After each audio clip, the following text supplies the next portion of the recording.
The views and opinions expressed on this program are those of the participants and do not reflect the views of BronxNet or the program underwriters.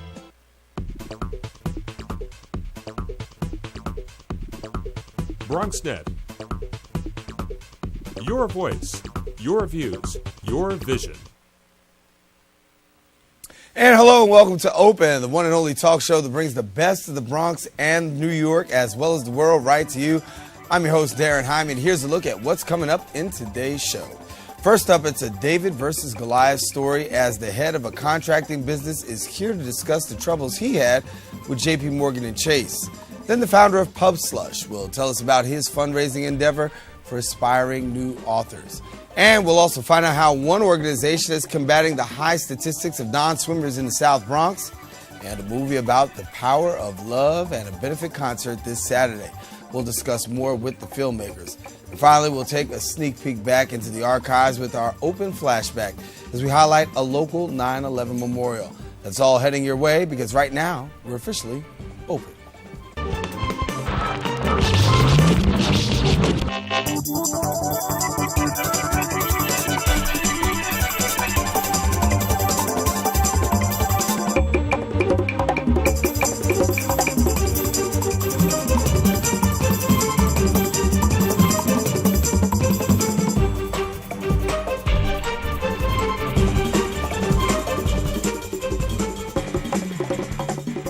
And hello and welcome, Bronxites, to another edition of Open. Today is Wednesday, September 12th, 2012. And of course, I'm your host, Darren Hyman. Now, Open is the show bringing you the inside scoop on all things local and all the best in worldwide news. Now, we're live, I should say. We want to remind you that you can give us a call at 718-960-7241. Or you can send us an email to open@bronxnet.org and with any comments you might have on the show. Now, we're also on the social networks. You can find us on Facebook at facebook.com, Open BronxNet Television, and of course on Twitter at BronxNet TV, or watch us straight from our website at www.bronxnet.org. Well, it's a familiar story. The small business being bullied by big money and big corporations. A contractor kept waiting and wasting his money in the process for the end of the contract not to be fulfilled. But will this case have a happy ending, and for which party? We welcome now Mr. Jose Velasquez, who is the owner and founder of the Triline Corporation Triline Corporation to the show. He's in a fierce battle with JP Morgan and Chase. And Ms. Velasquez, thank you for coming and joining with us today. Thank you for having me. So give us a little bit of background about this. You have a construction company. I had a construction company. In fact, it was the largest minority interior construction company in Tri-State. We then got awarded the job at JP Morgan Chase at 270 Park. And we bid, like any contractor, you get a set of documents, and we bid those documents. We thought we were going to do those documents. We go to the job, and another set of documents are introduced to us that's worth an additional $5 million. In a meeting, we told them we did not include that. We told them right away, day two. We had a meeting in November of 2007. They told me, Jose, don't worry about it. Okay, we're going to take care of you. You will not be hurt financially. So I kept going. If I would have stopped, they would have sued me for delay of job, which could have been billions of dollars lost in lost revenues to Chase. Mm. So I took their word. I didn't think they would, screw me. Mm-hmm. And you mentioned David and Goliath. At least David had a slingshot. Mm. I have nothing. They literally told me that they're not going to pay me. They told you out of their mouth that they're not going to pay you? They're not going to pay me. They just said that it was in my contract all along. And I said, how can that be? I have a contract here. I have a set contract. It's signed. The documents you asked me to do are not in my Exhibit F, which was the set of drawings. They just didn't care. So what did you end up doing since then? Because obviously, to date, you're currently out of business. Yeah. To date, by the way, I employed, I came from the Bronx. Yeah, I was raised in on Washington Avenue, 174th Street. By the way, before the Cross Bronx ran through it. Mm-hmm. So I was in shock. I was in shock just to see the business that I built go. And I'm here basically, I don't want another Latino or minority to get what I got. Mm-hmm. And to be told by an executive that, Jose, what makes you think you could build battleships? Because I was explaining to them what I want to do with my company. When all you've done is canoes. That was such an insult. And the arrogance of Chase is why I fight them. So I know it's not a David and Goliath, because I think it's more of Goliath and I'm a little ant. Mm-hmm. Well, you're taking this to court. I'm taking it to court. I can't afford the lawyers, so the lawyers are doing it in pro bono. Pro bono. So, but Chase could do anything. Look, Chase could do anything. We went once at 2010. We had a hearing. The judge heard us. The judge said to Chase, "It sounds like you asked Tri-Lines to sharecropper. You asked him to grow alfalfa. Now the alfalfa market is not good. Now you don't want to pay him." 6 months later, they changed the judge. Oh, the judge was changed. I don't know why. 6 months later, there was a judgment, and I lost that judgment. So we sued them on that. So that's where we are now. I'm not going to go away. I got nothing to lose. I've lost everything. So why didn't you feel like you needed to stop when they first presented those additional set of documents? Because somebody will say, listen, you know what? You saw this coming. Yeah, sure. Why didn't you just stop? Because if I would have stopped, you see, the issue would have just blown up bigger. They would have sued me for billions of dollars. So the end would have come faster. In other words, I still believe that they would do the right thing. Yeah, I saw it coming. I'm not dumb. And I didn't get to where I was by being stupid, but I also found that if I would have stopped, it would have been a disaster financially for Tri-Line. Instead of millions, 5, 10 million, whatever, we're talking billions, because they threatened to sue me. You're the owner of the company. How many employees did you have? We had in the field close to 2,000, including the laborers that were under about 2,000. About 80% of them were minorities at the height of our time. We did all the work for Fortune 500 companies. And I just didn't think that a Fortune 500 company would do this. And I still feel that the top echelon of Chase, like Jamie Dimon, he doesn't know anything. So why not bring this to him? Because he doesn't listen. I think he hires people to suppress things. And tell us what we're seeing here. What was that? We're seeing something on the screen here. Oh, these are basically a contract excerpt that says that the owner is supposed to be doing the hoist. Okay. Meanwhile, I have emails that I fixed it. I had to tear it down and fix all the hoist openings. I have emails telling me that I've completed the punch list. Congratulations, your punch list is completed. Meanwhile, they're suing me and telling me I didn't complete the work. I don't understand these people. I really don't. It just blows my mind. And like I told you, I think, you know what you do in Vegas stays in Vegas? Okay. I think the construction division that I was dealing with does not want this to go up to the top. It's suppressing it.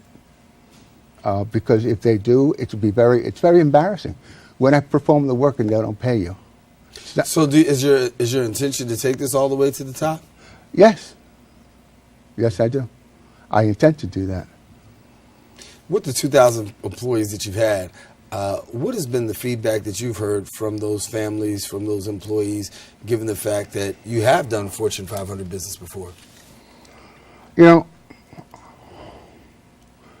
some of them are still out of work. I don't know what to say to them. Some of them are demonstrating. There's demonstrations going on, and I get a call once in a while to tell me that if I ever start up again, they'll be more than happy to work for me. But they're still out there. They're still out there unemployed. It's a tough market.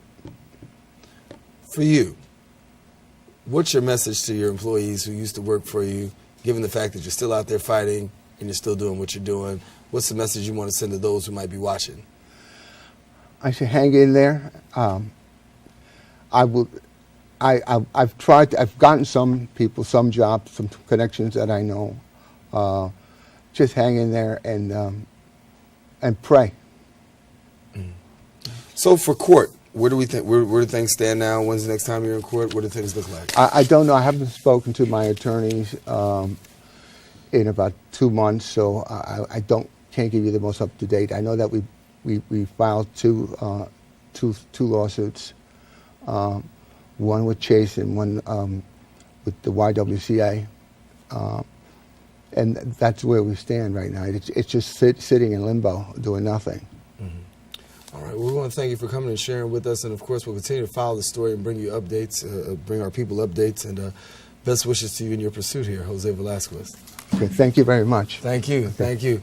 Jose Velasquez, owner and founder of the Tri-Line Company. If you want to know more, I should say, on Tri-Line's case against JP Morgan and Chase, it can be found at nyclatinopolitics-.com. We'll be back with more on Open. Stay with us. We'll be back in a second.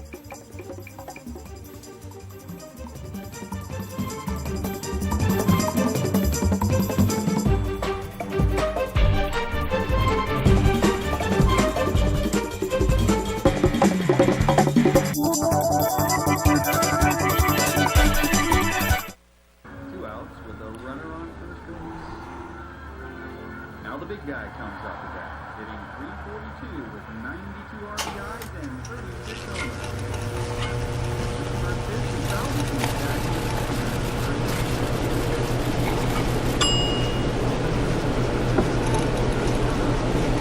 homers. Chill raw and prepared foods promptly. 1 in 6 Americans will get sick from food poisoning this year. Keep your family safer. Check your steps at foodsafety.gov. G-Morning, sunshine. Wakey, wakey. Text me. Are your parents home later? We can hang. LUV, love you. JK. Holla back. Holla back. Holla back. Are you with your friends? That's lame. We're in a huge fight right now. XO. What'd you dream about? Something I did. Are you on your way to the mall? I'm lonely. Nude pics. Send me some. Text me. Did you find the flashlight and the batteries? Yes. Did you make sure we're not missing anything in the first aid kit? Yep. Did you go through the plan with the kids again? Yes. The more you prepare today, the more you'll be able to reduce the devastating effects of a tornado, an earthquake, a power outage, or any other disaster.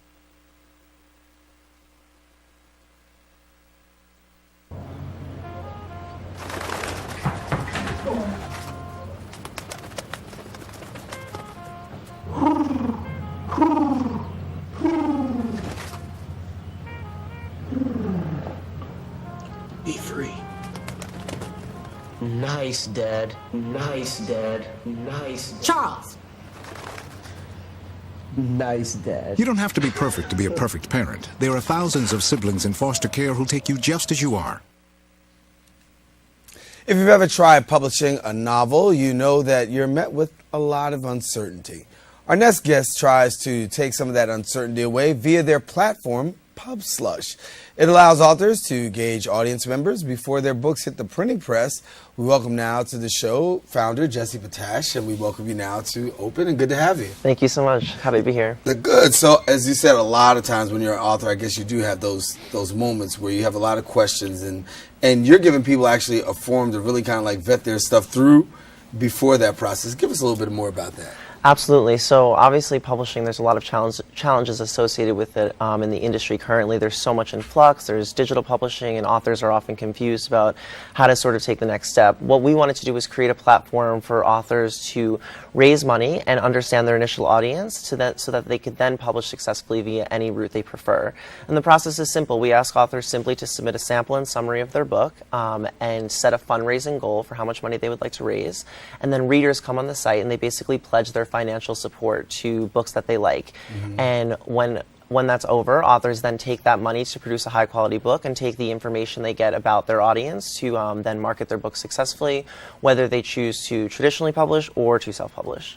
Yeah, traditionally published, self-published. Where are we seeing more of these days? I think it's still sort of, it's a balance between both. Obviously, it's still self-publishing has a stigma associated with it because of the low-quality content. So much low-quality content was produced previously, and a lot of authors prefer to be traditionally published because there's sort of this idea that there's less work involved. However, we're seeing that change now as well because publishers are demanding a lot more from their authors by the way of marketing and all of that stuff. What we do see now too is authors choose to self-publish and then they get picked up by a traditional publishing company. That's something that's happening more now. Give us a little bit about the program. So if an author has a desire to write a book, how does it work for them? On PubSlush or in traditional? PubSlush. Oh, on PubSlush. So yeah, the process is really simple. I mean, all an author has to do, they can have an idea for a book, or it can be a finished manuscript, whatever stage the book is in. We just ask for a sample of the book, so it could be 10 pages. It could be, if it's a picture book, it could be a few pages of just sample illustrations. And then a summary of the work, the genre that it's in, page count, just some information about the book. And then we also ask authors to upload a video message to sort of connect with their audience in a compelling way, make it really personal. This is my story, this is why I wrote it, this is why I need your help to publish this book. They then create sort of reward levels for their readers. So they can say, for example, for $5, if you support my book, then I will give you an ebook in return for your money. And then once the campaign is over, they take that money to then, pay for the costs associated with publishing, which are quite high. You have to pay for an editor, distribution, marketing, design work. There's a lot of costs associated with publishing that we don't often take into account. And then finally, the last component is that we provide analytics around the audience. So traditionally, you ask an author, who's your audience, and you kind of just guess, it's young adults, it's whoever, and now we're actually providing actionable insights by saying, well, this is the gender distribution, this is the geography, the demographic of who these people are, so when you do go and publish your book, you can market it successfully. What kind of demographics do you see highly coming through PubSlush? Are they various? They're completely varied, and it's completely international as well. We see people that are 13 years old that are have these new books that they're trying to get out there. We see people who are 70 years old who have not really used this type of technology before. We also see people from, currently I think we have 10 countries represented on the site, so there's definitely a wide variety. One thing that we are seeing is we are trending towards memoirs on the site, so a lot of people with memoirs. Really? So give us a little bit about this now. So after those books have been out there, they've got the opportunity to get some exposure and stuff. Give us what happens next. So after that author has that book and it comes out, then what? After they raise money on PubSlush, right. You mean? So after they raise money, the idea is just that they can take that money and then go afford the services that they need. Or the other option is that they can entice a traditional publisher. As I mentioned, we are not related to any specific publisher. So if an author prefers to be traditionally published, they can then take the proof of a successful campaign on PubSlush and entice a literary agent or entice a publisher by saying, well, I just raised $20,000 on PubSlush and I know exactly who my audience is. You better believe that that will make a publisher or agent look twice when they're getting so many proposals of people who would just say, my book is good. Of course, now this is a way to say, to prove it actually is good. Right. So for people who want more information about PubSlush, what do they do? For more information, you can just head right over to our site, pubslush.com. We have a welcome tour, sort of an author education center to walk you through all the process.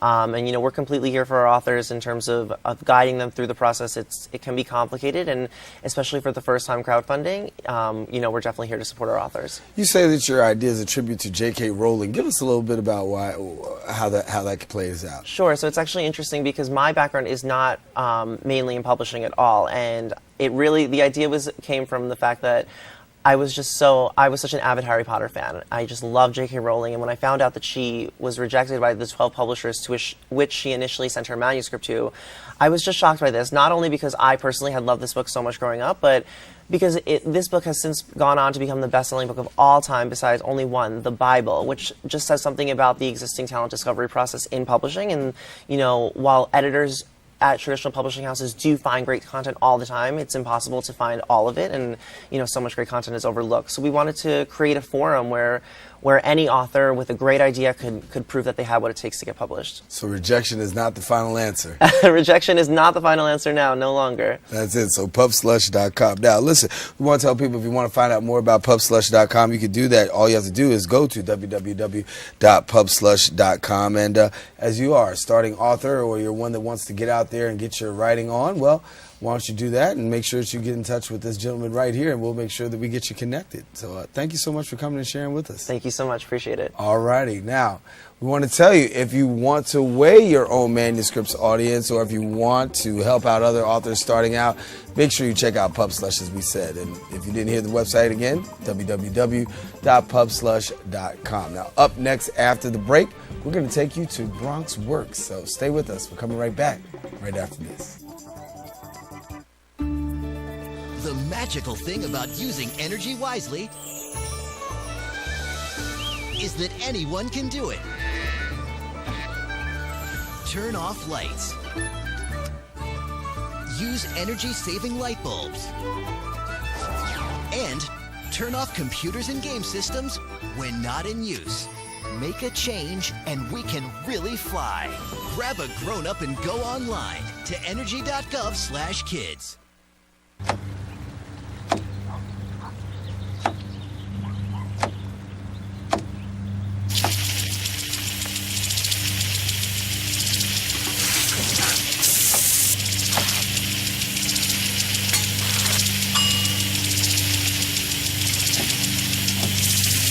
Clean kitchen surfaces, utensils, and hands with soapy water. 1 in 6 Americans will get sick from food poisoning this year. Keep your family safer. Check your steps at foodsafety.gov.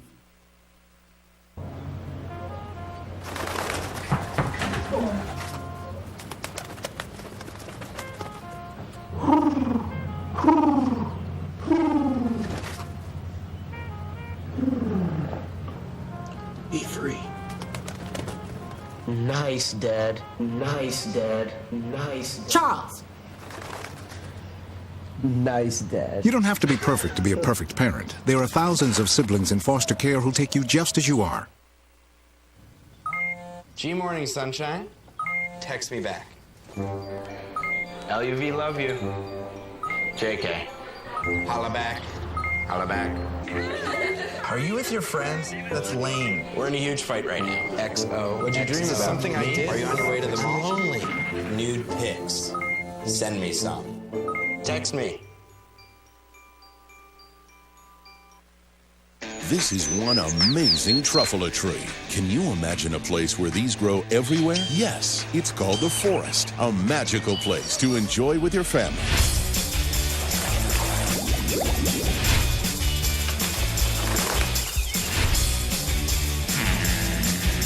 Ooh. So discover the forest and explore all the wonder that's there. Visit discovertheforest.org to find a forest near you. Alarmingly, the South Bronx consists of a large population of non-swimmers. But Bronx Works is looking to combat those statistics with their new Fall 2012 Aquatics program and one of 4 indoor pools in the South Bronx. We welcome now Eileen Toey, director of the new program, to the show, and we thank you so much for coming and being with us. Thank you for having me on such short notice. Yes. We're actually one of 3 pools, indoor pools in the South Bronx. Mm-hmm. And not many people know about our pool, so we would like to get the word out there because our program is great and we're doing really good things for the community in the South Bronx right now. And we understand that when it comes to the South Bronx has that significant number of people who just never learned how to swim. Any particular reason why, do you think? There's a number of reasons why. There's not a lot of affordable swimming programs for inner city children. There's a lack of physical education courses in the schools. Like when we were growing up, our public schools would have pools in them, and we'd go to swimming during gym class, and that just doesn't happen anymore. There's no gym class in the schools anymore. The parents don't know how to swim. The parents never learned. The parents are scared of the water, have this fear inside of them, and they don't want their children near the water, whether it's instructional swimming or not, whether they're going to learn how to keep themselves safe in the water or not. They're just not going to have them there because they're so scared of the water, and they instill this fear into the children, and then it's just a big cycle. No one ever learns. So big fear, big phobia. Yeah. So the program itself, obviously you said you got one of 3 actually indoor pools. So give us a little bit about this one. All right, so our pool it's nice. We keep it well kept. It's a 20-yard pool. It's indoors. We're located on the concourse at McClellan Street, between McClellan and 166th Street in the South Bronx. We offer swimming lessons. We offer a swim clinic for more advanced swimmers. We have aqua aerobics classes. We have recreational swimming time. We have a lot going on in the pool, actually. We have children's programs that take place at our sites. We have after-school programs for elementary, middle school, and high school children, and we actually offer the participants of those programs free swimming lessons because that's how important we think that it is, that the children know how to swim. We want all of our children at our site to know how to swim in the pool, and a lot of them do. When you talk about young people, and you said sometimes the parents have an adversity to, you know, feeling about swimming because they just don't know how to swim themselves. Are you finding now that there are more parents, or more adults, I should say, getting into these Learn to Swim programs? Oh, yeah. Oh, yeah. I mean, when the children, they see how happy the children are and how quickly the children are learning, how great they're doing in the water, and the children are like, Mommy, come in the pool with me. And then, you know, the parents want to get in and play around with their children, but they can't because, but they don't want to be, you know, I can't, honey, I'm scared of the water. So they come in and they take classes themselves and they try to get over that fear and they learn how to swim themselves. It's great. And then everyone can have fun. Give us this from the exercise point of view, because people say swimming is so healthy. Give us a little bit about the health, the health benefits to swimming. Swimming is the #1 exercise that you can do. It puts no stress on your body whatsoever, and you use every single muscle in your body to move yourself through the water. It's a very different way of exercising, not like pounding the pavement or straining yourself, lifting weights or something.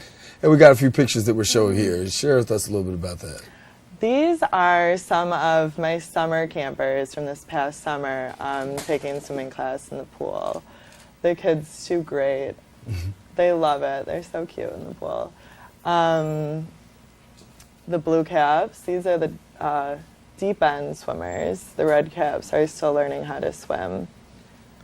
Okay, so you got it broken up by color, so you won't get confused. So these are the red caps. These are the really beginners. There we go, learning how to jump into the deep end, and this is them playing around in the pool. Well, how many kids do you have enrolled in the program now? Right now, I mean, we have so many different programs. I probably, starting next week, will teach about 100 kids a week, at least, how to swim in the pool, which is great. Maybe even more than that.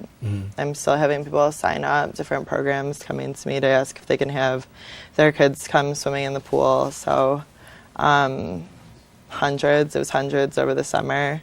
So Eileen, I got this family that's watching right now saying, listen, I want to teach my child how to learn how to swim, and I want to do it right now. So what is the time frame in getting somebody learning how to swim? What's that? Well, how long does it take them to get them acclimated to the water and finally to the place where we can say, hey, they're a swimmer now? Okay.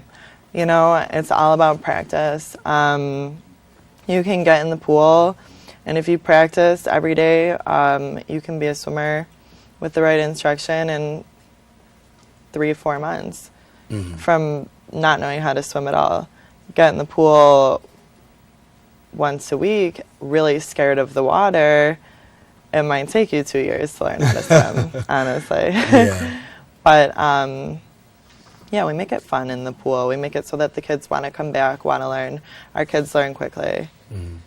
So as we see some pictures of those kids, we saw that Eileen in the program and the aquatics program at Bronx Work, and there's only one of 3 pools in the South Bronx. And as we said, we started off the segment talking about the fact that there are only a few pools, or I should say a few pools that actually are out there, but not only a few pools out there, we also have the most number of, people not really learning how to swim. And so you guys, do you find it to be a challenge, or do you find it to be motivation, given the fact that the South Bronx has these numbers and you're trying to improve these numbers?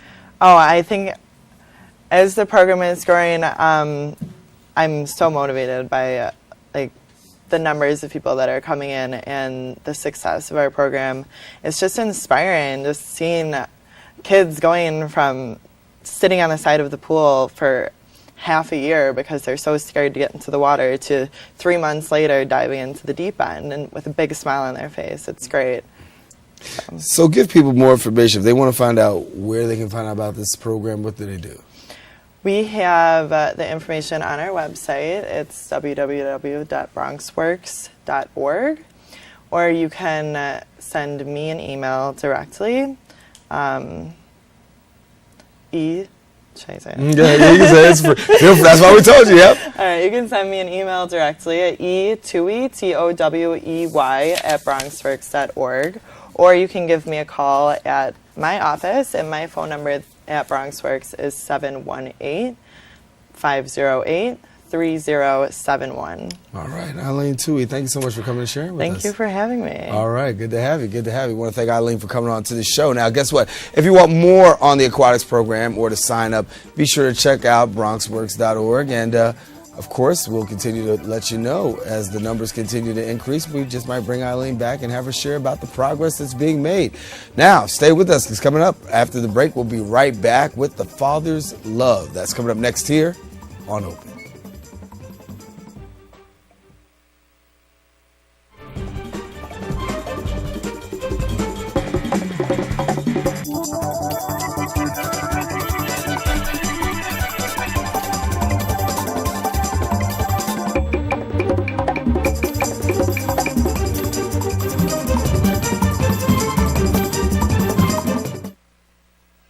Are you okay?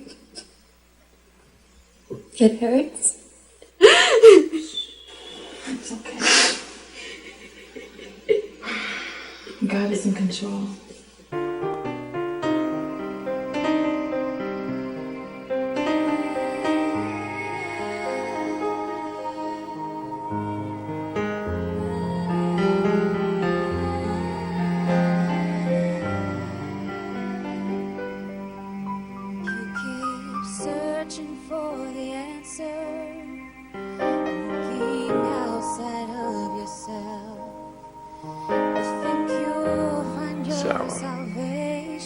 Listen. What are you talking about?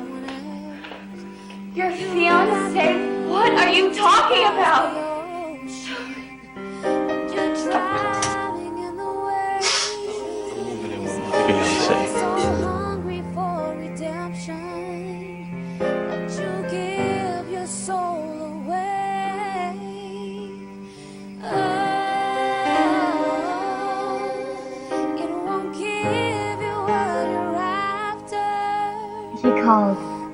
Sarah, come on, you've got to stop letting him treat you this way.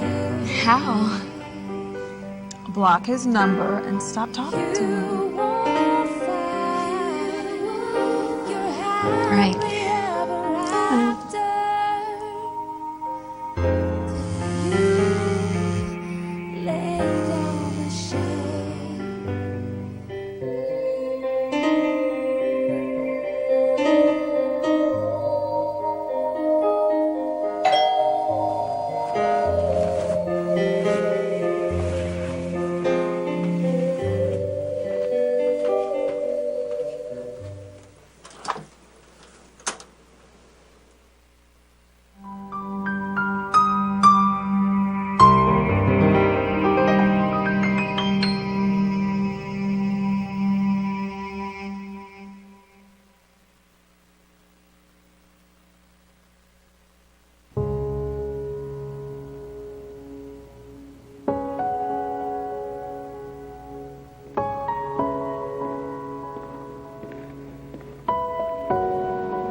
And we're back here on Open.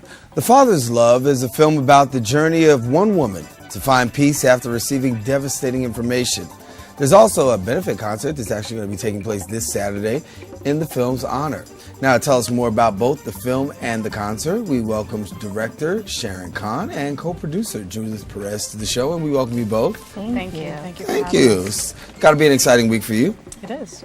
Yeah. Actually, yeah, a lot of stuff going on. Share with us a little bit about this. So, for the people who want to find out more about The Father's Love, exactly what is behind it? What is behind it? The Father's Love is really a film about a young woman's journey to finding true love. And it's a Christian feature film. It speaks about God's love. And so we're really trying to spread the message of love. So how long did it take you to make? Well, it's not completed yet. We're sort of like in the fundraising phase, per se. So that's sort of what the concert's about. We've used other avenues and other platforms to kind of fundraise, and we're just sort of adding on because it's definitely like a stage. You know, you go through stages when you're talking about a project this massive. Give us a little bit about the characters that we'll find in the film. Characters. Okay, well, we have Reese, which is our lead actor, Eric McKay. He's playing a guy that is from Wall Street, basically sort of a very selfish character, player, confused about his whole wanting, you know, what in life. And so he goes out with Sarah, but later realizes that, you know, he decides to marry another person.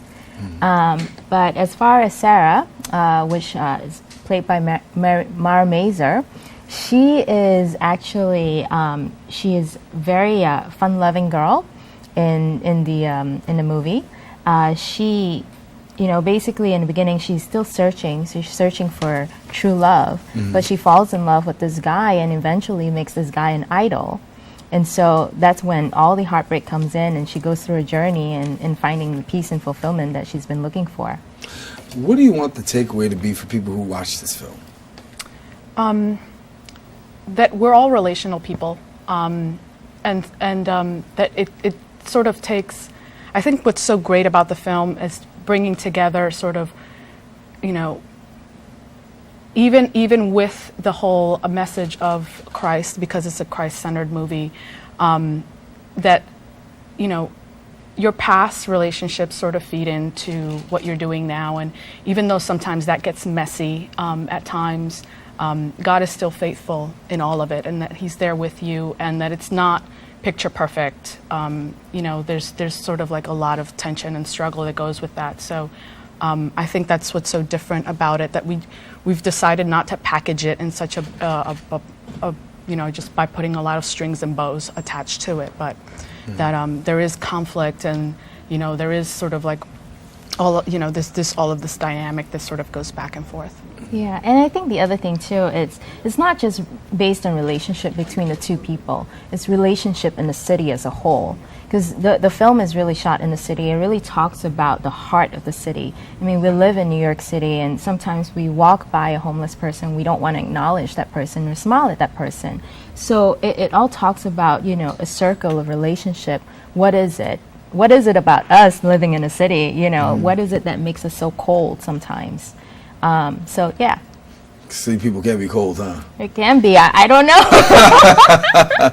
Well, for those people who come through on Saturday, what can they expect? Oh, a great lineup. I mean, we were very intentional in terms of putting together a diversity in terms of the artists. So we're going to have gospel there. We're going to have Latin jazz gospel as well.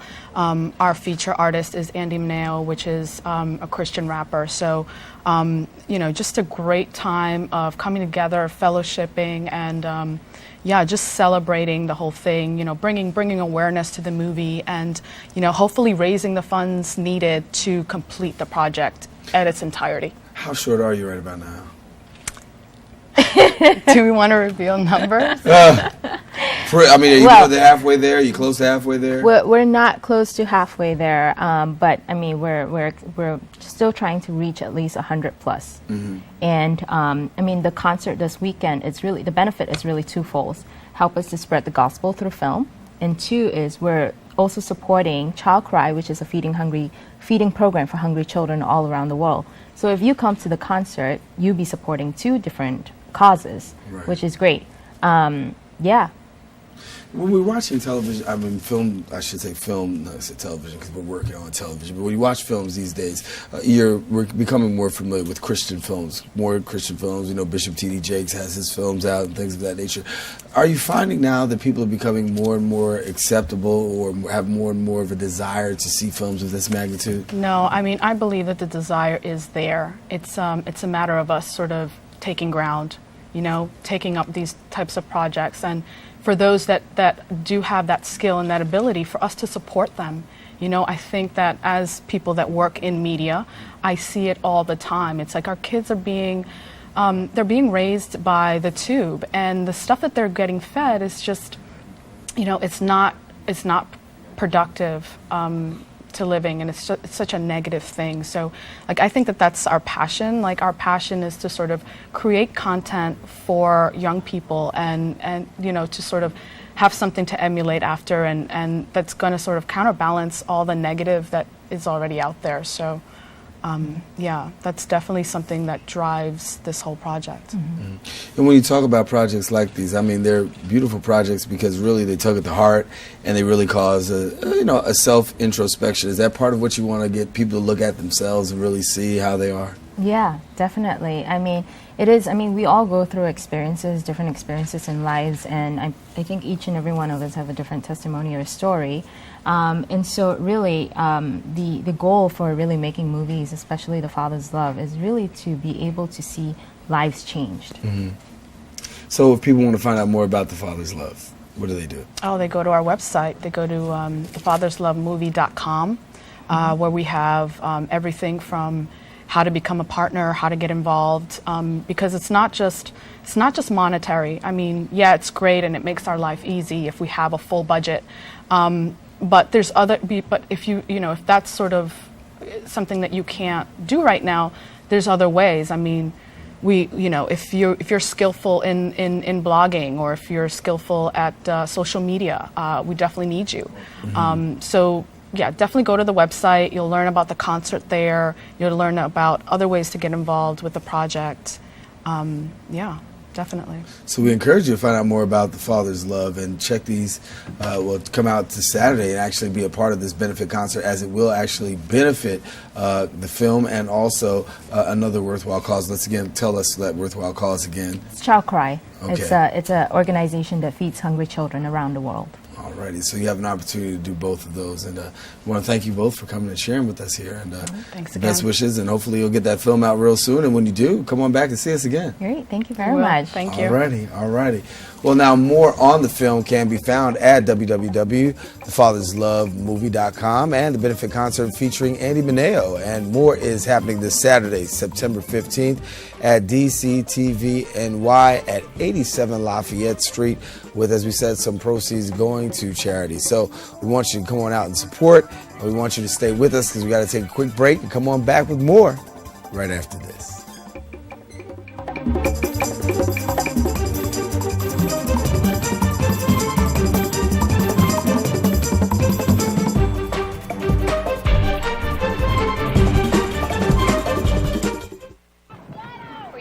Hey, Mom.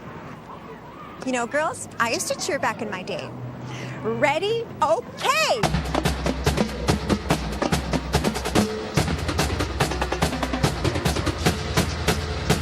Go team! That was amazing.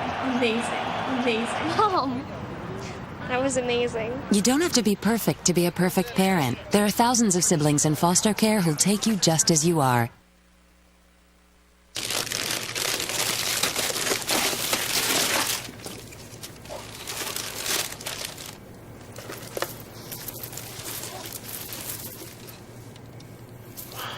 I remember how much you said you liked mine. Oh.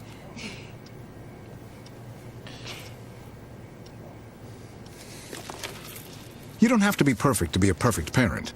There are thousands of siblings in foster care who'll take you just as you are.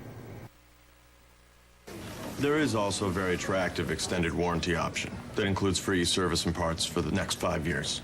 But there's no need for you to get that.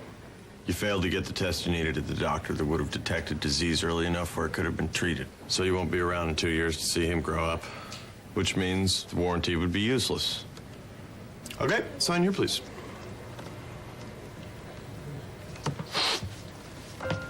For a list of tests every man should have, go to ahrq.gov.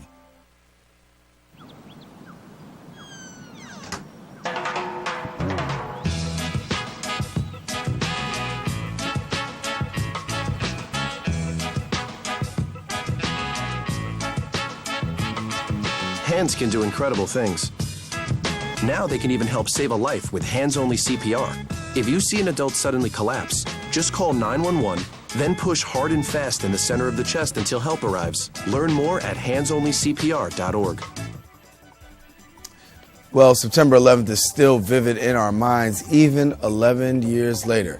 Now we're going to take a look back at a memorial that we highlighted during last year's anniversary in commemoration of 9/11.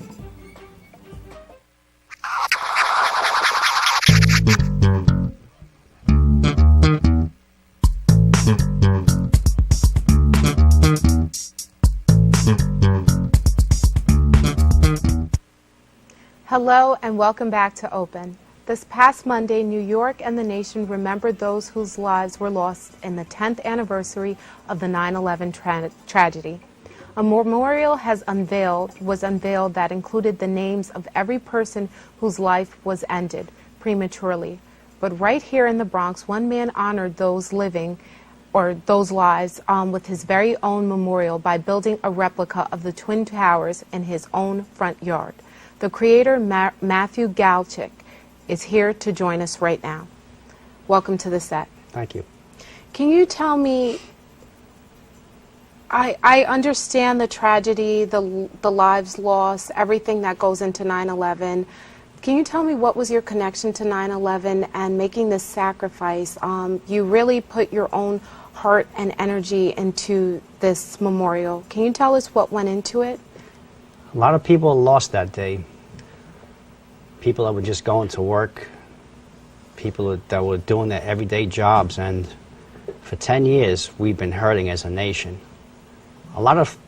Something was taken from us that day, and they've been talking about building something in Manhattan for such a long time, and the people needed something. They needed something more, like for the anniversary.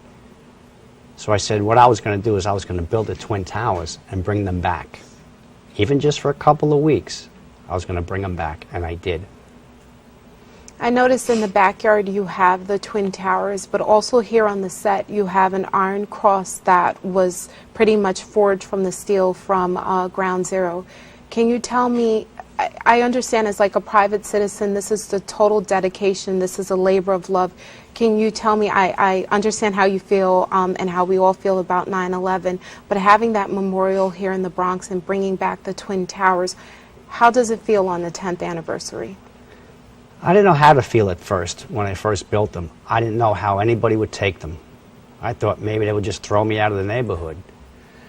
But as we dropped those towers in, they looked very impressive. The first one went in, and when the second one went in, everybody says, my God, he did it. He brought them back for us. And the people that were walking by says, this looks fantastic. And from that moment on, I felt great. I knew I did the right thing. I really did. I've seen images of the towers. I haven't had an opportunity to stop by and take a look yet, but I've seen images of the replica towers that you created, and they are, very true to form. A lot of people don't actually remember, the World Trade Center as it stood before the 9/11 tragedy, but they were amazing towers, they were amazing buildings, and especially when with the loss and the tragedy, we all are trying to move forward 10 years later, but you have to remember the past in order to move forward. Can you tell me what does it mean and how long will you have this replica and this remembrance in your yard? They're only going to be up for maybe another week and a half. I was going to bring them down yesterday. Okay. But the outpouring of support is phenomenal.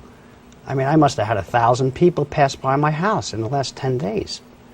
The greatest part is the young children. They've never seen them. They walk up to them, I let them touch it and feel it, and I say, this is what we had in Manhattan. This is actually it. You know, you could read something in a book, you could watch it on TV, but to actually be there and feel it. And I've got grown men coming up to it and saying, this is what once was, this is what we had. And they walk away, I don't know how everybody feels, you know, they thank me and thank me. I'll never know why they're thanking me, you know. But I says, here's the people you have to thank. Those 343 firemen that ran into those buildings to try to save people. They knew that they had a chance of not coming out. And yet they went in. All the emergency medical people, the services, emergency services, they ran in there. They had wives and kids homes. They had families. They gave their lives to save people. And when those towers came down, that affected so many people. I just wanted to bring them back one last time, if just for a little while, to bring some reflection for some people. And that's all I wanted to do. Can you tell me how long did it take to construct the towers? Yeah, about 2 months. I would do it after work, you know, come home and on weekends. And it was the middle of summer, man. It was hot. It was real hot. And all I kept thinking, as bad as it's getting here, as hot as it is, those people in those towers had it worse than I ever will. And I had to complete this. I had to finish it, and I did. And it's my gift to the people of the Bronx and to this country. Right now, those towers, that's something from the Bronx that the rest of the country can understand. Can you tell me about this cross? How did you come or find steel from the towers? Well, what happened, as soon as the towers went up, people were driving by like, oh my God, they're beautiful. And a friend of mine, I haven't seen him in years, says, I got something for you. And he dropped off this cross. This came from a girder from the Trade Center, you know, a beam, a steel beam. And what those guys did was they cut out a couple of crosses, and he says, Matt, I got something for you right here. And I put it right in front of those towers. So they have meaning. I mean, this came from Manhattan. This here is the exterior material. It's matting material. It's floor mats. That's all it is. I went to Home Depot and bought floor mats, painted them, and I drilled about 12,000 holes. This way the light shines out at night. And that's what I did. I dropped fluorescent lights into those towers, and at nighttime it's mesmerizing. It's hypnotic. You walk up to them and they just take control of you. How tall do the towers stand? They're 12 feet tall by 2 feet wide. And you said they'll be up for the next week or so. Yeah, and then after that, we want to donate them, actually. Jimmy Vaca's working on it with us. But they have to be kept inside because this stuff's only going to start to loosen up and fall apart, and we don't want that. We like to put them in a school or a museum or the botanical garden, somewhere that the people in the Bronx can always walk through and look at them, and people from all over the country say, hey, you know, that's what we had. Thank you. On the 10th anniversary, I know as a Bronxite, I appreciate this, and we will always remember and we will never forget. Thank you. Thank you. And of course, as our very own Sylvia Angling taking a look at our open flashback back at 9/11 as we commemorated last year. And a big shout out to those who really did all they could to really rebuild those towers at 9/11, and to our gentlemen that we just saw in this particular special that really did something to honor the memory of those on 9/11. Well, unfortunately, that's all the time we have for today. We hope that you enjoyed the show, and remember to find us on our social media. Share your thoughts about the episode with us. We encourage you to have an amazing week. Don't forget to keep your heart, your mind, and most of all, this channel wide open. Take care.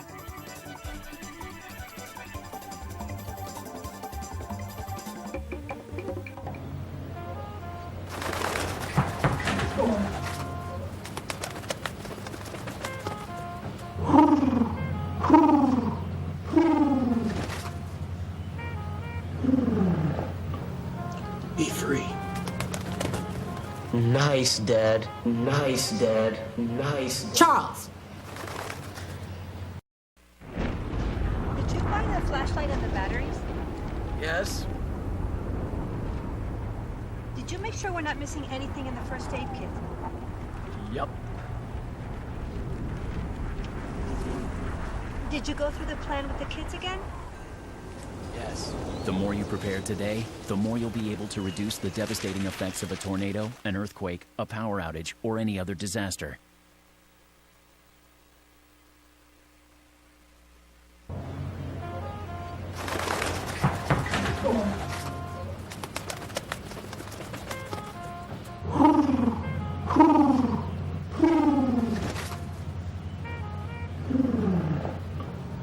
Be free. Nice, Dad. Nice, Dad. Nice, Dad. Charles! Nice, Dad. You don't have to be perfect to be a perfect parent. There are thousands of siblings in foster care who'll take you just as you are.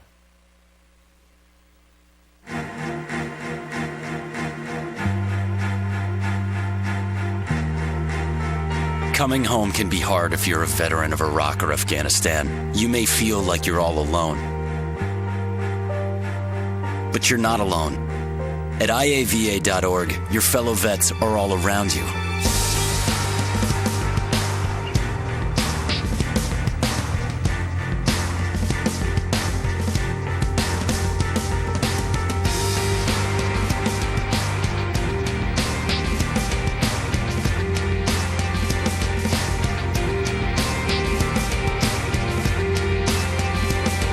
Join our free online community, get the resources you need, and connect to other vets who know where you're coming from.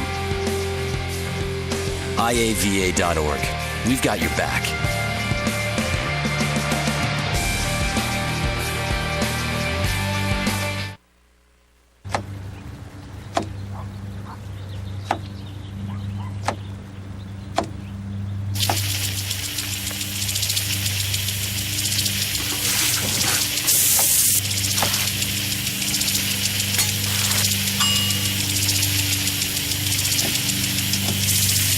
Clean kitchen surfaces, utensils, and hands with soapy water. 1 in 6 Americans will get sick from food poisoning this year. Keep your family safer. Check your steps at foodsafety.gov.